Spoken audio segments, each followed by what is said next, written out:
Bismillahirrahmanirrahim. Assalamualaikum warahmatullahi wabarakatuh.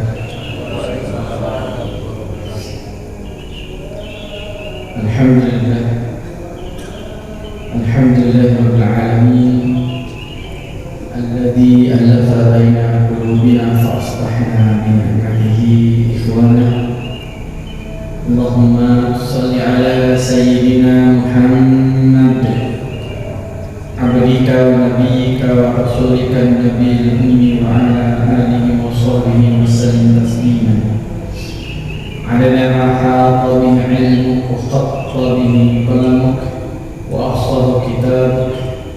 Wa Allahumma salatina nabi bakar wa Umar wa Usman wa Ali wa an sahabati ajma'in wa an tabi'in wa tabi'ihim bi ihsan ila yaumil din wa ba'd. Hadirin masyarakat muslimin dan muslimat, jemaah salat subuh kita salam yang semoga senantiasa dimuliakan Allah Subhanahu wa taala. Puji syukur pada pagi hari ini kita kembali bertemu bermulia di tempat yang insyaallah memuliakan ini. Semoga kita yang hadir di sini semuanya mendapatkan keberkahan dari Allah Subhanahu wa taala. Shalawat dan salam kita aturkan pada Nabi besar Muhammad sallallahu alaihi wasallam, kedua sana suri tauladan kita, yang tentunya kita senantiasa berdoa mudah-mudahan kita termasuk dalam umat yang mendapatkan syafaatul husna dari baginda Nabi Muhammad sallallahu alaihi wasallam.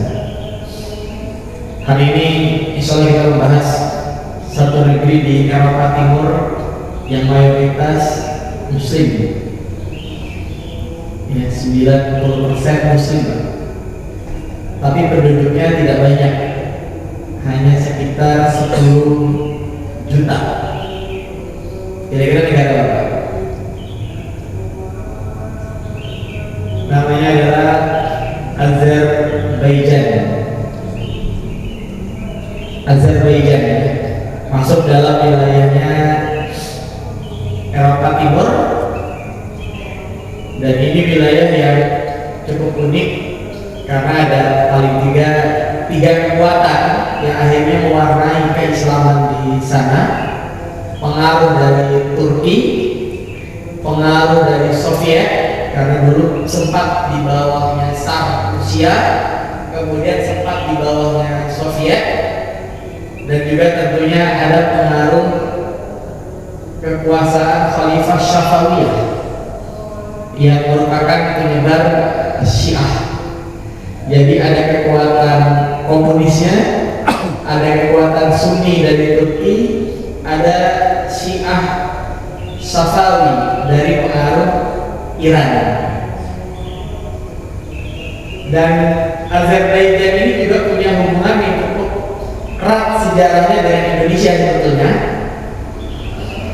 karena beberapa data menunjukkan salah satu wali yang punya pengaruh di Indonesia, yakni Sunan Gresik atau Syekh Maulana Malik Ibrahim, itu diperkirakan berasal dari Azerbaijan, ya, dari Azerbaijan.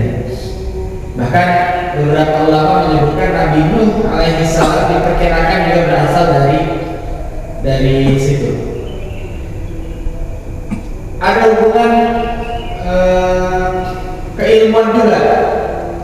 Ada salah satu ulama yang juga qadhi dari Azerbaijan, namanya adalah Syekh Yahya, seorang ulama dari Azerbaijan, penulis kitab Asraruddin. Asraruddin ini kitabnya hari ini masih banyak digunakan di pesantren-pesantren di Indonesia. Jadi ada ulama namanya Syekh Yahya yang kitabnya ini dipakai di Indonesia, ya. Nama lengkapnya Maulana Yahya Al-Baghawi, yang hidup sekitar abad ke-12, dan beliau punya dua buku yang terkenal. Ada sekitar 30 karyanya, tapi dua buku yang terkenal di Indonesia, Asraruddin dan juga Asrarul Akhyar. Ini beberapa kitab yang diambil dan banyak dipakai oleh ulama-ulama di Nusantara, pesantren di Indonesia, yang ini ulamanya diperkirakan dari Azerbaijan. Nah, kita masuk pada bagaimana Islam itu berkembang di Azerbaijan dan kondisinya hari ini. Nanti kita lihat, kan kita mayoritas Muslim nih. Azerbaijan juga mayoritas Muslim, apakah sama? Ya, karena secara politik kita tahu dia ini mitranya Israel. Yang salah satu mitranya Israel di Eropa Timur adalah Azerbaijan. Nah, jemaah masyarakat muslimin di Allah Subhanahu wa taala, menurut beberapa artikel yang diteliti oleh Fakultas Ilmu Budaya Universitas Indonesia, saya buka beberapa artikel dari teman-teman di UI, Azerbaijan ini dimasuki Islam sekitar abad ke-7, dan ini pada masanya Sa'ad bin Abi Waqqas. Jadi Sa'ad bin Abi Waqqas kita tahu punya kontribusi besar di beberapa wilayah. Di Eropa Timur ada di Azerbaijan, di Asia Timur ada di Tiongkok, ada di Cina. Jadi Cina itu juga wilayah yang dimasuki Islam pada masanya Sa'ad bin Abi Waqqas. Karena memang Nabi Shallallahu Alaihi Wasallam saat itu mengutus banyak sekali sahabat untuk pergi ke berbagai wilayah. Cuma kita biasanya terbatas pada wilayah Syam. Ada nanti misalnya Abu Ubaidah bin Al-Jarrah, kemudian Amr bin As di Mesir misalnya. Padahal ada wilayah-wilayah yang begitu jauh yang diduduki oleh kaum muslimin, diantaranya adalah ini. Kalau Turki karena masanya Umayyah ya, karena masanya Umayyah melakukan Konstantinopel. Nah, Sa'ad bin Abi Waqqas diperkirakan sudah masuk ke wilayah Azerbaijan ini pada abad ke-7. Kemudian setelah masuknya Sa'ad bin Abi Waqqas, maka nanti dinasti Seljuk itu juga masuk ke wilayah sana. Akhirnya dimasuki Ottoman. Jadi sempat Sa'ad bin Abi Waqqas, kemudian Seljuk, masuklah pada akhirnya dinasti Utsmani ya. Khalifah pada masanya dinasti Utsmani. Nah, setelah Utsmani inilah masuk kemudian Syafawi, Syiah. Jadi Syiah ini masuk terakhir, tapi pengaruhnya cukup besar. Syiah inilah yang kemudian mendegradasi orang-orang Sunni di Azerbaijan, sehingga secara kalkulasi hari ini, walaupun definitifnya memang 90% Islam, tapi setengahnya itu Syiah. Setengah itu Syiah. Sehingga orang-orang yang pernah ke Azerbaijan itu bilang, itu biasa kalau kita sholat di sana misalnya, jemaahnya sudah sedikit, itu bercampur juga dengan Syiah. Ya, dan saya pribadi pernah juga merasakan di London waktu itu, sholat samping saya orang Syiah. Hal yang jarang dan sulit mungkin ditemukan di Indonesia ya. Jadi kelihatan karena pas selesai itu sebelum salam mereka ada gerakan ini, ada gerakan-gerakan yang tidak kita kenal di tradisi atau fikih ibadahnya kita di dalam Ahlussunnah wal Jamaah. Nah, ini terjadi. Jadi terjadinya karena memang ada percampuran pengaruh di sana. Azerbaijan sendiri negeri yang sangat kaya sebetulnya, makanya disebut land of fire. Karena memang di sana dari dulu dikenal kandungan gasnya, sehingga agama Majusi yang menyembah api, salah satu ritual itu berasal dari sini, dari Azerbaijan. Zoroaster ya, kan Zoroaster itu muncul dari sini karena memang api itu dianggap punya pengaruh ya. Bayangkan di saat negara lain saat itu sulit untuk membuat api, gitu kan ya, bisa membuat api pakai apa? Kayu misalnya di sana dari api itu tidak sulit karena kandungan buminya punya gas yang cukup banyak ya. Di timur di Azerbaijan ini misalnya ketika orang lagi gali tanah, kemudian yang keluar bukannya air, minyak gitu, maka dikasih tahu pada pemerintah, itu akan dibeli oleh pemerintah. Jadi sudahlah banyak api, gas, kemudian banyak juga minyak, banyak juga emas. Jadi negeri ini tidak terlalu besar, tapi kaya raya. Sebetulnya sama dengan Indonesia ya. Kita juga kaya raya. Tapi katanya penghasilan Indonesia di Asia termasuk yang paling rendah. Negeri kaya raya tapi penghasilan rata-ratanya termasuk yang paling rendah di Asia. Nah, jika masyarakat muslimin dan Allah Subhanahu wa taala, kita coba pelajari bagaimana pengaruh Islam di sana dan bagaimana kemudian jejak Islam di Azerbaijan itu punya pengaruh di wilayah Eropa. Tadi kita dapati bahwa secara historis dia dimasuki beberapa kota yang sama. Yang pertama tadi masanya saat bin Waqqas, yang kedua dinasti Seljuk, yang ketiga Ottoman, baru kemudian pengaruh dari khilafah Safawiyah. Ya, jadi ada Safawiyah, ada Fatimiyah. Kalau di Mesir ya, di Mesir Fatimiyah, Safawiyah itu sama-sama Syiah. Ya, kekuatan Syiah yang kita tahu muncul di masanya Utsman bin Affan. Nah, jemaah masyarakat muslimin dan Allah Subhanahu wa taala, maka orang-orang Islam di sini di Azerbaijan tidak begitu nampak keislamannya. Jadi mereka Islam, tapi Islam sekedar identitasnya aja. Bahkan sebagian kalangan nulis, ya mereka dari sisi ritual itu tidak seperti kita. Ya, kita memang menjalankan dengan baik, ya, aplikatif. Mereka dari sisi ritual ada masjid, tapi masjidnya pun di sana sepi. Ya, masjidnya di sana sepi, artinya gejolak keagamaan Islam itu tidak banyak, dan mereka yang kita lihat tampilannya mungkin ya pakaiannya kalau perempuan minim dan seterusnya, padahal mereka agamanya adalah Islam. Jadi Islamnya lebih ke sekedar ya agama saya Islam, gitu. Tapi tidak aplikatif. Berbeda dengan negara kita atau berbeda dengan negara-negara di Timur Tengah lainnya. Nah, jemaah masyarakat muslimin yang Allah Subhanahu wa taala,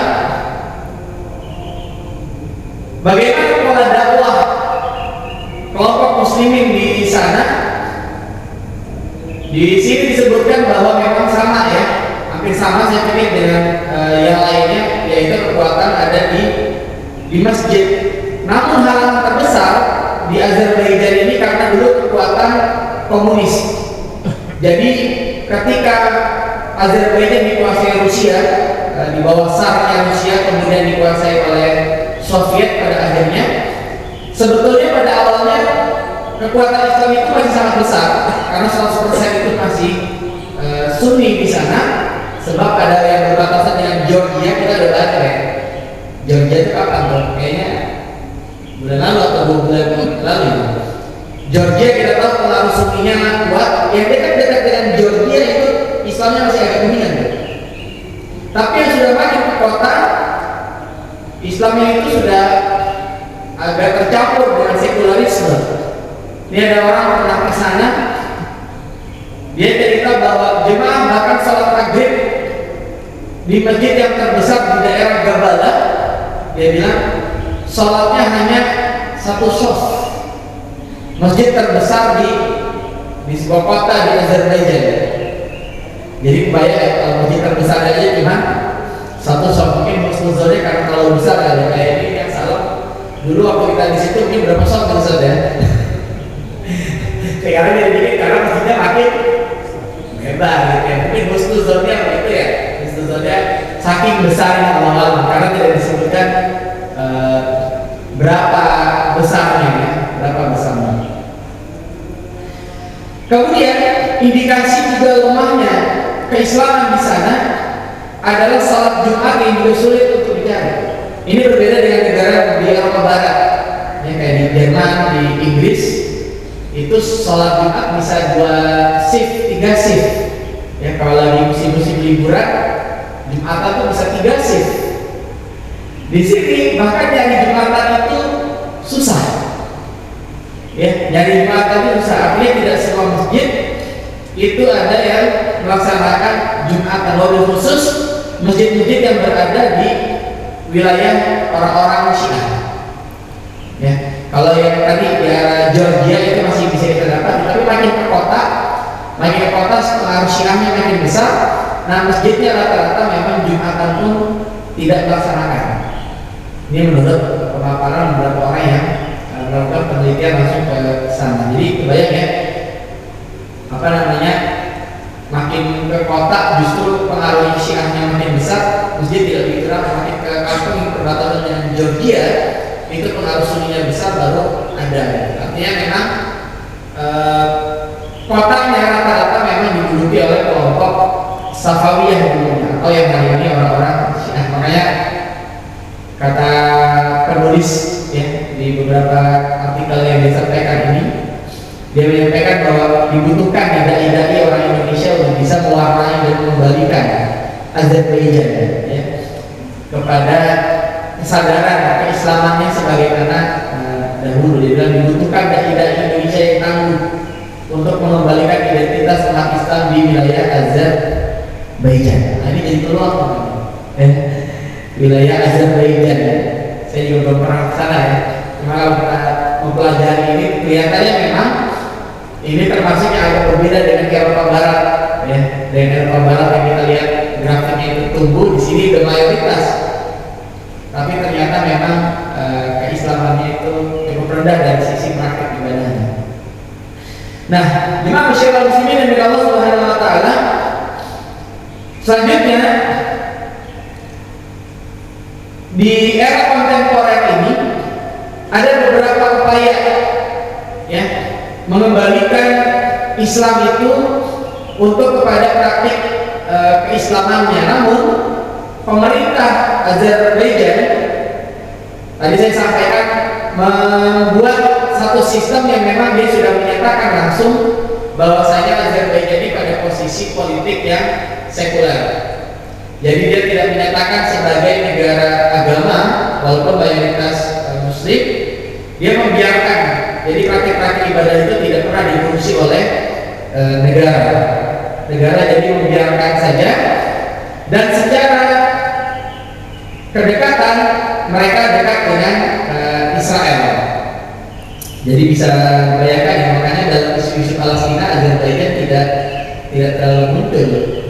Ya, hari ini muncul malah negara-negara di wilayah Eropa Barat, Kemudian jemaah masyarakat muslimin dari Allah Subhanahu wa taala, bagaimana dengan urusan haji? Nah, ini menarik nih. Kalau di Indonesia urusan haji ada Kementerian Agama.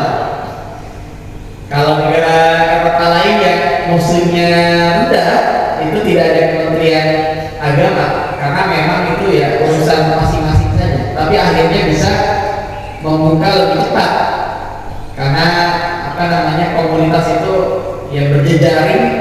Apalagi sekarang bisa daftar langsung urusan haji itu ya, jadi bisa lebih cepat.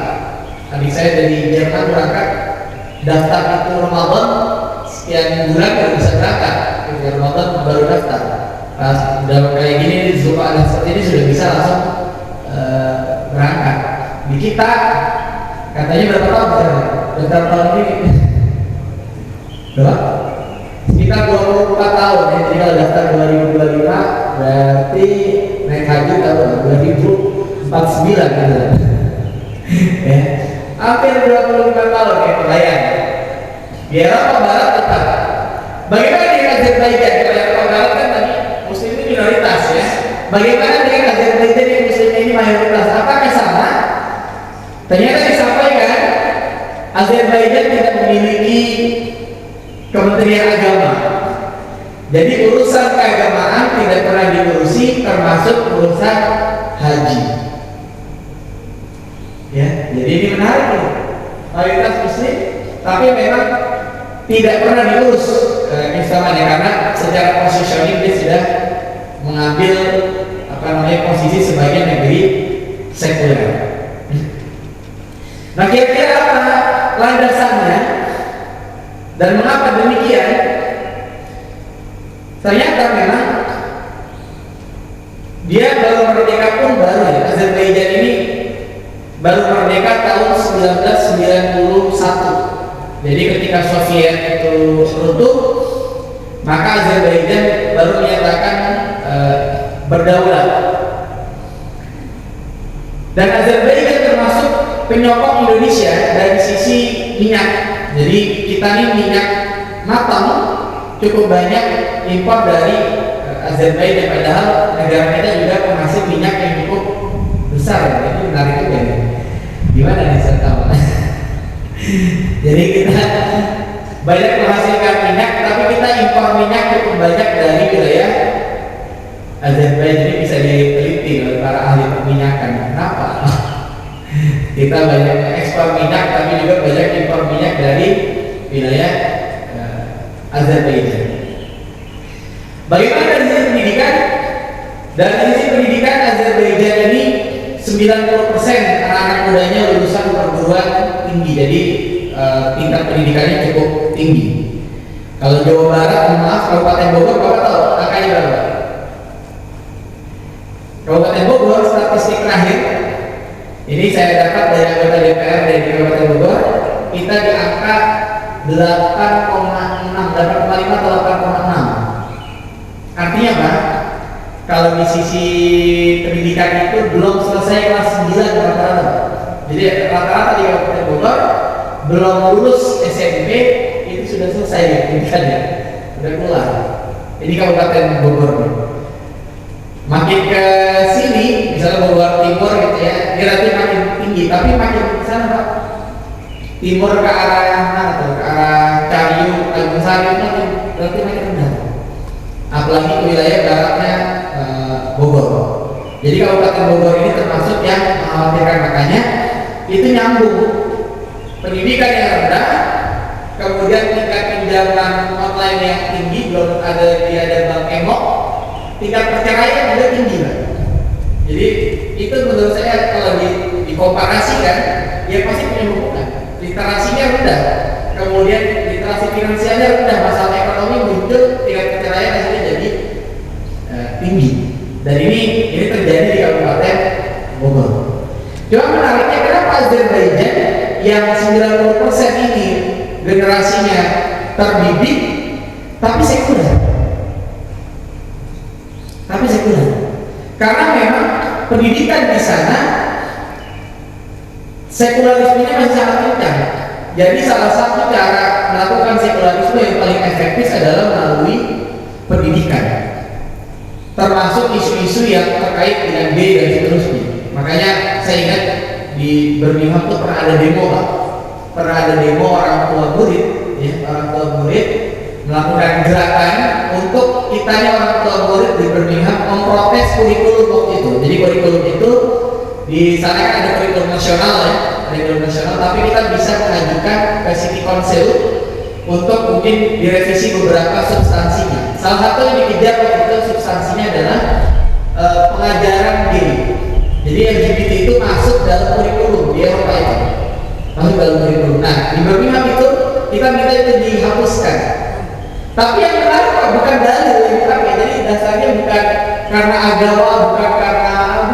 Jadi mereka bilang karena anak kita masih terlalu kecil untuk disosialisasikan tentang LGBT itu. Kalau nanti mereka jadi LGBT, biarkan mereka LGBT sendiri.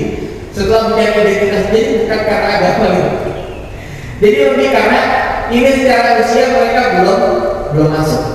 Nah sekularisme di Azerbaijan karena memang disampaikan dalam kurikulum pendidikan. Ya, jadi sangat kuat pemerintahannya untuk menancapkan ide-ide sekularisme karena memang tadi, ya kekuasaannya beralih-alih dari komunis kemudian kepada Syiah Safawiyah. Nah, jemaah masyaallah muslimin Allah Subhanahu wa taala, ada beberapa hal yang menurut saya kita bisa ambil pelajaran berharga dari Azerbaijan ini yang mudah-mudahan bisa kita ambil pelajarannya dan bisa kita implementasikan dalam kehidupan kita di Indonesia. Yang pertama adalah mereka menjadi sekuler karena identitasnya tadi terlalu dipengaruhi oleh identitas dari wilayah lain dan mereka tidak punya self defense-nya itu rendah. Berbeda dengan Jepang. Jepang itu pernah mengisolasi diri. Kita tahu Jepang itu negara yang pernah mengisolasi diri agar tidak dipengaruhi oleh orang lain. Tiongkok di tengah gempuran media barat, dia bisa mengisolasi diri dengan apa? Membuat sistem sendiri. Saya baca di suatu artikel itu, algoritmanya TikTok di Tiongkok itu difilter, Pak. Jadi algoritmanya itu difilter sehingga yang viral itu hanya yang memang fokus substansinya pada upgrading diri dan seterusnya. Yang secara algoritma dia nggak benar gitu, yang konten-kontennya itu nggak bisa viral. Di kita ini nggak ada pembatasan, nggak difilter ya, Pak. Kalau ada jemaah yang dari Kombiji nih, ini perlu jadi renungan loh. Ketika Bapak Ibu pegang kekuasaan, ya untuk bisa memfilter itu, maka bisa dipikirkan kenapa yang viral di negara kita itu adalah yang konten-konten yang tidak mendidik. Ini perlu jadi renungan. Dan ternyata itu bisa diatur, terbukti di Tiongkok, terbukti di Cina, itu bisa diatur. Walaupun memang mereka lebih mudah karena Google nggak ada. Di sana kan Google udah punya sendiri. Karena kita lihat ini negara Muslim yang terbanyak mayoritas, tapi kemudian sekuler, bahkan menyatakan demokratik sekuler. Yang mereka sudah positioningnya adalah sebagai negara demokratik sekuler di wilayah Eropa Timur. Sehingga muter aja kan, kalau kata ahli-ahli IT media itu, kita tuh kayak bubble aja. Maka gampang mau mengidentifikasi orang afiliasinya kemana. Lihat saja teman Facebooknya dia atau teman IG-nya dia mayoritas itu apa. Nah, dia adalah bagian dari itu kurang lebih. Nah, ketika kita bergaul dengan satu lingkaran kita aja, circle itu, maka isunya bubble aja. Kita isunya di situ aja. Ya, selama kita mengakses itu, maka algoritmanya akan muncul itu aja. Kan ya, ini kalau Bapak habis cari sepatu nih, Pak, cari sepatu online, nanti Bapak buka media yang lain, itu akan muncul iklan sepatu tuh, Pak. Karena secara algoritma baca Bapak ini lagi nyari sepatu, kecuali apa? Kecuali pinjol. Bapak nyari apa, maka pinjol itu akan masuk tuh. Padahal kita nggak pernah buka pinjol. Kenapa pinjol itu bisa masuk? Kenapa?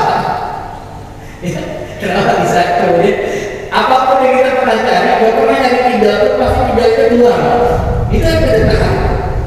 Apa jangan-jangan dalam tanda kutip negara kita membiarkan itu terjadi? Ya, ini menarik. Yang kedua, iman Allah Subhanahu wa Ta'ala. Azerbaijan ini juga negeri yang sangat mengapresiasi hiburan. Jadi jauh sebelum Saudi Arabia hari ini buka bioskop, ya, Saudi Arabia punya bioskop, baru mulai buka teater-teater.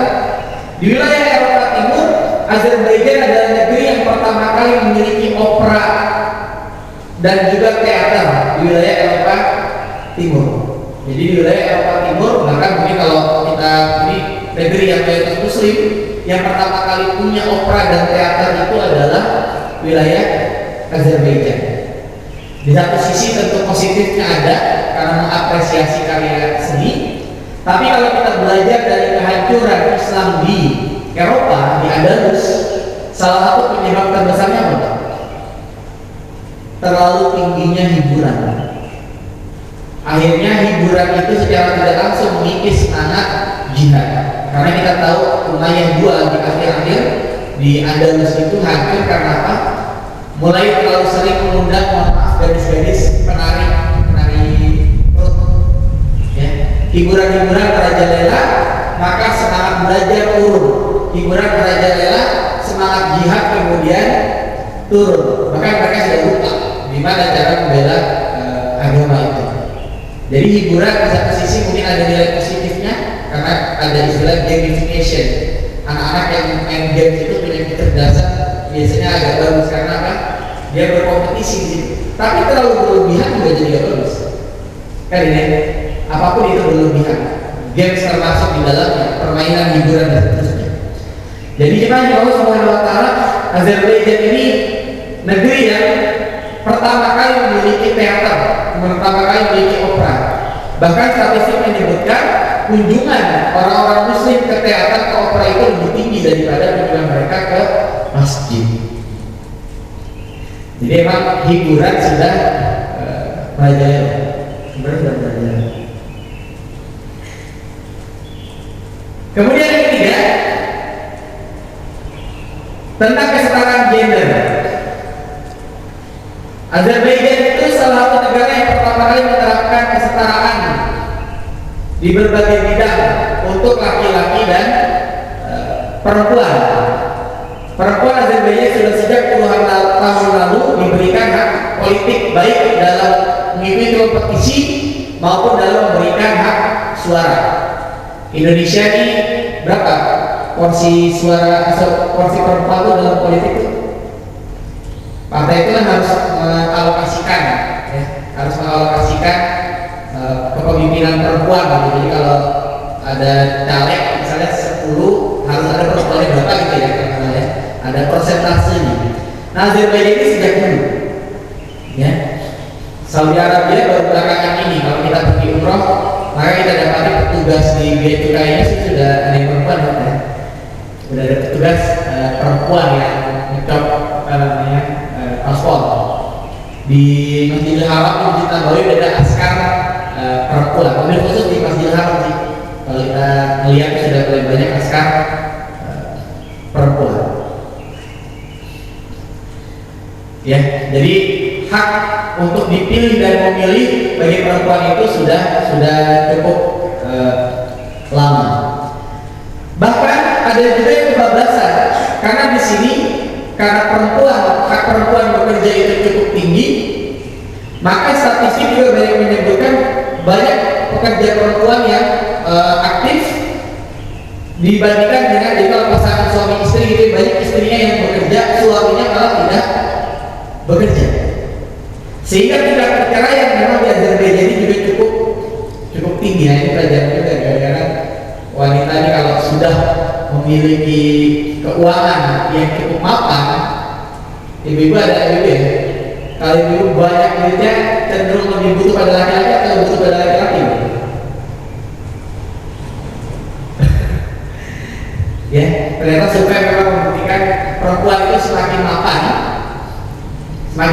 dia semakin tidak butuh dengan laki-laki. Makanya Masya Allah, Khadijah itu simbol wanita yang luar biasa, mapan tapi kemudian hartanya semuanya diserahkan kepada Rasulullah SAW, sehingga simbol kebutuhan dan kewanitaan itu diletakkan di bawah Nabi SAW. Beda dengan laki-laki. Kalau laki-laki semakin dia banyak duit, semakin dia malah pengen punya banyak wanita. Wanita makin independen memang secara finansial, secara keuangan dia relatif tidak butuh laki-laki, gitu ya. Relatif tidak ingin diatur, relatif tidak ingin diatur. Dan ini terjadi di Azerbaijan. Jadi karena hak bekerja untuk perempuan itu sudah luar biasa banyak, maka dari sisi populasi pekerja itu perempuan yang cukup mendominasi. Dan akhirnya memang tingkat perceraian itu cukup tinggi. Jadi memang ada plus minus ya, Pak. Ada plus minus. Ketika wanita itu luar biasa dalam mengelola keuangan, laki-laki itu cenderung memang tadi ya menurun kualitasnya. Misal di Jakarta itu banyak di kalangan guru, ada penelitian nanti Bapak Ibu bisa browsing. Di kalangan guru, tingkat perceraian itu terjadi waktu guru itu dapat sertifikasi guru wanita itu banyak yang juga cerai suaminya. Jadi banyak guru-guru wanita yang juga cerai suaminya setelah mereka dapat tunjangan sertifikasi dan seterusnya. Artinya memang ini menjadi perenungan buat kita. Jadi perenungan buat kita. Di satu sisi kita harus ada kesetaraan gender, semua punya peluang yang sama. Tapi memang di sisi lain ada juga ancaman gitu. Kecuali memang faktor solehnya agama yang punya andil di sini. Ketika wanita itu punya agama, dia sekaya apapun dia akan tahu bahwa ketika dia berada dalam rumah maka suaminya adalah ar-rijalu qawwamuna 'alan nisa. Sebagaimana Khadijah yang begitu kaya raya, begitu menikah dengan Nabi Sallallahu Alaihi Wasallam, Khadijah mengumumkan bahwa harta yang dimiliki sekarang bukan harta saya lagi. Semuanya adalah harta Rasulullah, harta Muhammad dulu jadi Nabi umur 25. Semuanya adalah harta Nabi Sallallahu Alaihi Wasallam. Jadi dia meletakkan dirinya di rumah itu tetap sebagai seorang istri, tetap sebagai seorang istri. Jadi suami tetap sebagai ar-rijalu qawwamuna 'alan nisa. Yang kemarin saya nonton video ya, POV suami punya istri gaji 500 miliar, suaminya nganggur. Ada cerita. Jadi suaminya lagi main game gitu lah. Begitu istrinya datang, ya semuanya akhirnya dilayani oleh suaminya. Jadi bolak-balik. Makanya kelakian seseorang itu di mana? Ya ketika dia bekerja. Ya simbol kelakian seseorang adalah ketika dia mencari nafkah. Wa ja'alna an-nahara ma'asha. Diciptakan siang itu untuk mencari penghasilan, untuk mencari dunia, ma'isha. Kemudian juga masyarakat muslimin dari Allah Subhanahu wa taala,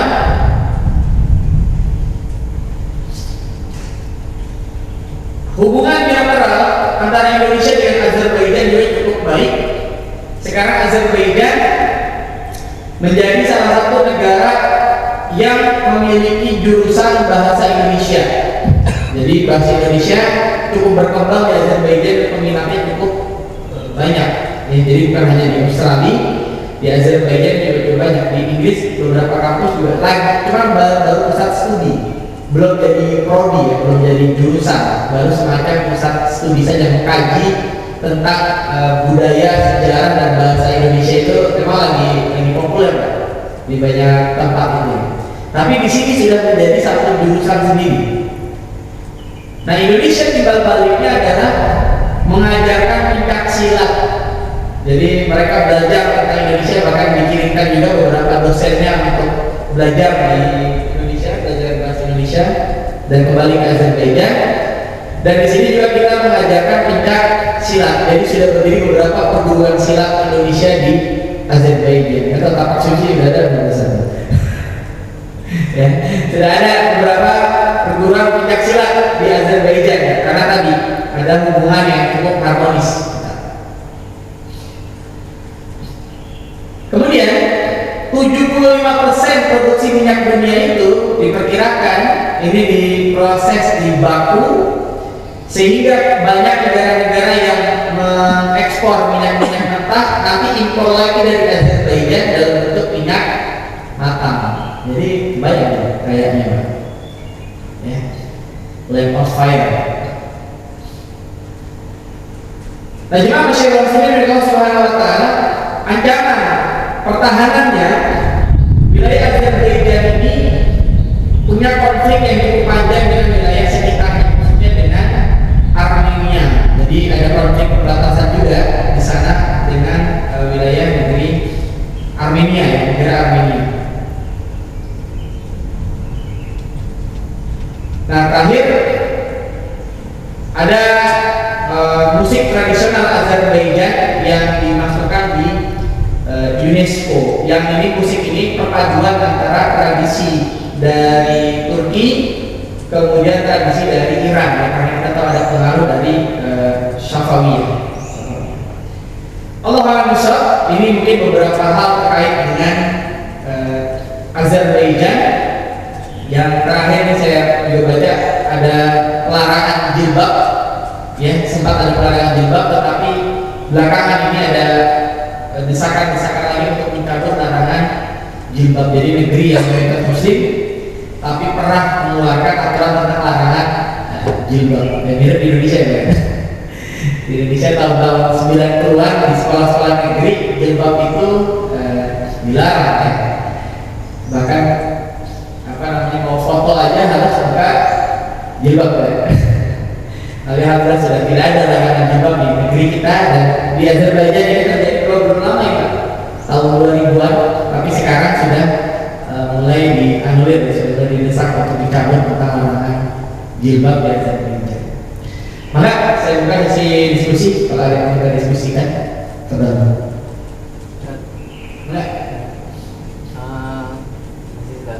Jadi kan di sana kan 90% Muslim ya. Ini buat pelajaran buat kita. Tadi kan ada 4 pengaruh ya, mulai dari apa masuknya itu ya, satu Dawakos terus sampai lanjutan seterusnya. Dari keempat itu yang menyebabkan saat ini mereka itu sekuler itu yang paling berpengaruh di mana? Ini mungkin buat hati-hati buat kita juga. Kita kan mayoritas mereka. Iya. Pertama, akar sekularismenya itu dari Soviet, Pak. Jadi kita tahu ketika masa Soviet ya, mereka saat punya pandangan yang cukup sekuler ya, dalam urusan keagamaan. Dari situ akar dari sekularisme. Jadi memang ada buku ya menarik ya, tentang akar sejarah sekularisme. Sekularisme itu memang tidak berasal dari dunia Islam pada dasarnya, tapi berasal dari Barat. Dan ketika mereka menggugat ortodoksi dari agama keagamaan itu berhadapan dengan sains. Kasusnya kan dimulai dari siapa? Galileo Galilei, kemudian Copernicus. Ya, ketika itu menganggap misalnya bukannya geosentris, karena dulu gereja memandang geosentris kan, bumi ini sebagai pusat tata surya. Dibantah oleh Copernicus, kalau tidak salah, kata Copernicus heliocentris yang benar, matahari lah pusat tata surya, matahari itu diam, bumi itu bergerak. Tapi kemudian dia dihukum, ya, dia dihukum mati pada waktu itu. Kemudian Galilei tentang bumi itu datar, ya, bumi itu datar atau bumi itu bulat, gitu ya. Dia memandang ya bumi itu bulat. Nah, fakta-fakta ini kemudian ditemukan belakangan berbeda dengan apa yang dikatakan oleh gereja pada masa itu. Maka kelompok ilmuwan memutuskan untuk membuat gerakan ini sekularisme. Jangan sampai wilayah ilmu pengetahuan, wilayah kenegaraan dipengaruhi oleh agama, agar kita bisa berjalan maju. Maka muncullah sekularisme. Ini kan yang kemudian terjadi di banyak tempat. Nah, yang mengadopsi ini semua ideologi pada dasarnya, termasuk komunisme. Nah, dia dapatnya dari mana Azerbaijan ini? Kalau kita analisis bisa jadi pengaruh besarnya dari Soviet, karena kita tahu begitu saat itu tumbang, Soviet itu membatasi banyak agama, termasuk Ortodoks. Jadi tidak hanya Islam waktu itu bisa. Bahkan terorisme dianggap dari kekuatan Ortodoks. Jadi sekularisme itu terorisme tidak identik dengan Islam di Soviet pada waktu itu. Maka dari mana sekularismenya? Dari situ. Yang kedua, kalau pengaruh Syiahnya dari Safawiyah. Mayoritas sekarang mana? Mayoritas sekarang Syiah. Jadi kalau di grafiknya tadi, saudara, artikel yang tadi, grafiknya itu ya hampir 50%-an memang Syiah. Sisanya itu Sunni gitu. Jadi 90% dipecah lagi gitu ya. Memang lebih banyak Syiahnya daripada Sunninya di sana. Allah. Jadi sudah ada sekuler, ada kemudian pengaruh dari Syiahnya. Allah. Tapi ini menarik nih untuk jadi destinasi wisata. Kayak gini kayak belajar langsung misalnya aslinya kayak gimana di negara. Allah. Ada lagi? Ya.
Iya, sepakat ya. Jadi ada istilah asymmetric warfare. Ya, perang ke depan itu memang tidak lagi dengan senjata saja, tapi memang ya browser kita, perang pikiran dan media. Sekarang Cina udah ngembangin ya drone, tentara yang drone. Jadi ke depan itu memang perang itu tentara udah bukan ini ya, jadi udah pakai drone gimana. Bahkan Cina itu lagi ngembangin itu burung, padahal dia kamera ya, dia drone juga tapi bentuknya kayak burung kan, keren ya. Kita belum kepikiran. Nah, mimpi-mimpi yang sudah disampaikan oleh Kawan memang nyaris sudah tidak bisa dipenuhi karena pengaruh tadi media. Kita dari handphone kita tahu berita manapun di dunia hari ini, kita bisa pelajari apapun ya, tentang berbagai hal pada hari ini. Filternya dari mana? Filternya memang ya kekuatan keluarga.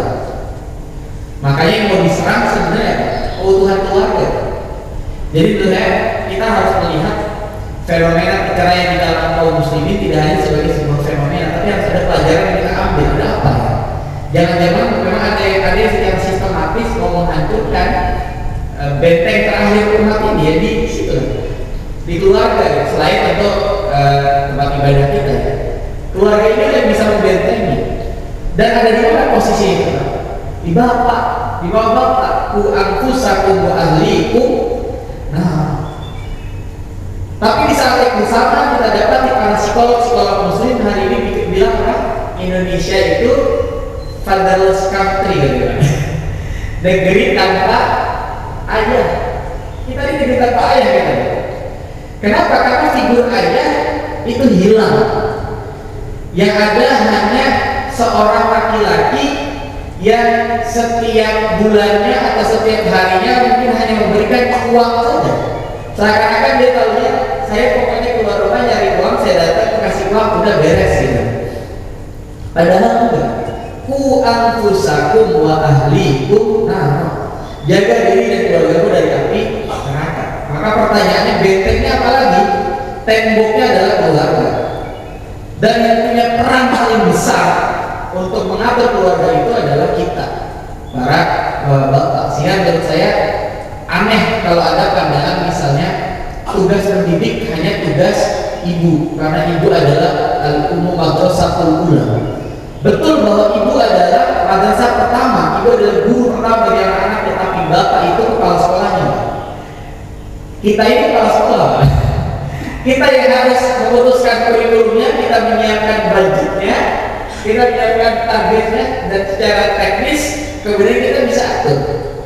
Ya, makanya masya Allah, peran-peran keayahan, peran-peran kita sebagai bapak perlu kita kaji ulang, perlu kita tinjau ulang, sehingga apa?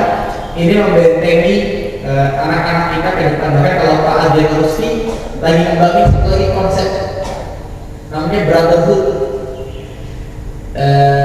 Jadi kalau kita biasanya dulu ada istilahnya parenting saja gitu ya, bahwa peranan pendidikan itu dari orang tua, dia sekarang lagi ngembangin brother dari saudara, karena saudara ini juga punya peranan yang luar biasa yang kadang-kadang kita tidak perhatikan sehingga begitu orang tua yang meninggal, berapa banyak adik kakak malah kemudian dia berantem. Dia lagi ngembangin itu. Saya lagi ngikutin kajiannya itu bahwa ya juga ya, karena selama ini kita menganggap ya sudah peranan pendidikan hanya dari ayah ibu, padahal kakak adik ini juga punya peranan yang luar biasa, ikatannya biologis dan ikatannya orang ibu. Tapi ini juga hari ini dirusak. Karena seakan-akan jadi biasa ketika kakak adik itu jadi berantem, jadi hal yang seakan-akan biasa. Padahal ini harusnya tidak boleh jadi. Nah, maka menurut saya memang benteng paling utama yang terdapat pertamanya ada di keluarga kita masing-masing. Kita harus kembali kepada peranan ayah kita